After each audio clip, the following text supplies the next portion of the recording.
네, 고생이 많으십니다.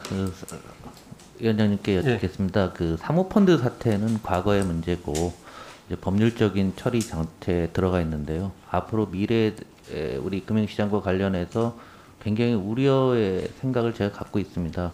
왜냐하면 우리 IMF 이후 우리 증시 사상 처음으로 가장 많은 투자가들이 유통시장으로 몰려오고 있거든요. 이런 상황에서 시장이 상당히 혼탁하고 정책이 보여주는 이런 측면에서 금융정책 당국에서 과거의 어떤 시각 중심으로 이 유통시장을 관리하고 있는 게 아닌가라는 생각이 듭니다. 그 이유는 좀 더 과감하고 강하게 시장에서 좀 규제를 해달라는 말씀인데요. 다 아시다시피 사상 최저금리, 사상 최대 부채, 사상 최대 양적 완화, 코로나19, 경제의 디지털로의 전환. 근데 유통시장이 관련자는 어마어마하게 많다는 거 아실 겁니다. 수백만 명 이상 얼마가 더 들어왔는데 저는 잘 모르겠는데요. 근데 우리 한번 되돌아보면 올해 8, 9월 달에 금융의 최대 화두가 공매도 부분이었지 않습니까? 근데 임박해갖고 그 논쟁을 하면서 하다 보면 시장의 신뢰가 상당히 뭐라 할까요? 도대체 뭐 하고 있을까? 이런 생각들 하는데요. 내년도 3월 15일이 또 6개월 연장했으니까 날짜가 딱 정해져 있지 않습니까?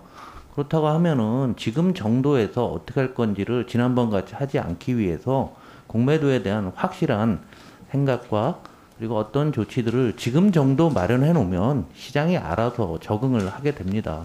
그런데 지금 시장의 관심이 하루에 거래 대금이 2, 30조씩 되는 이 거대한 시장의 투자가들은 뭐 굉장히 관심이 많은데 금융위가 빨리 좀 넣었으면 좋겠고요. 아예 없앨 건지 아예 아니면 대형주 중심으로만 할 건지 대형주랑 LP 업무만 될 건지 그리고 저는 이렇게 생각해요. 공매도에 순기능도 있다. 가격 발견 기능, 폭락을 방지하고 과열을 방지하고 국민들한테 대해서 이게 제대로 또 투자가들한테 설명도 안 되고 있거든요.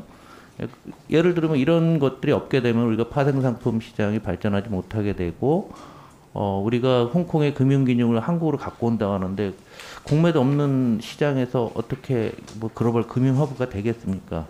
또 다른 케이스는 이런 분들도 제가 많이 봤어요. 대차 잔고랑 공매도 잔고의 차이에 대해서 구별 못 하시는 분들이 거의 태반이십니다. 그러니까 대차는 그냥 빌린 거잖아요. 판 게 아닙니다. 그런데 여러 번 하거든요. 그러다 보면 공매도가 예를 들어서 1000주면 실제로 판 건 1000주면 대차는 5000주, 4000주, 3000주 이 정도 잡히거든요. 이런 부분들도 중복 계산되잖아요. 대차가 되니까 이것도 전산 개발해서 투자가들의 오해를 좀 풀어야 될 거다라고 생각합니다. 이 부분에 대해서 한번 어떻게 생각하세요? 예, 그 의원님 말씀 맞고요. 저희가 예측 가능성을 높이고 하기 위해서 가급적 빨리 했으면 좋겠고요. 그 중에 하나가 만약에 처벌 강화 쪽을 많이 주장을 해서 처벌 강화는 이제 법 개정 나왔지 않습니까? 그래서 그건 좀 빨리 좀 통과시키면 예측 가능성이 높아질 것 같고요. 그다음에 두 번째 나온 것이 개인들 이제 공매도 접근성 그 부분에 대해서는 양날의 칼인 것 같아요. 기회 측면에서는 분명히 좋은 건데 또 그게 또 새로운 또 위험 요인도 될 수 있는 건 사실이고 그래서 합리적인 방안을 마련하는 거에서 영역도 주고 같이 고민하고 있고 의원님 말씀하신 대로 가장 빨리 할 수 있으면 미리 좀 할 수 있도록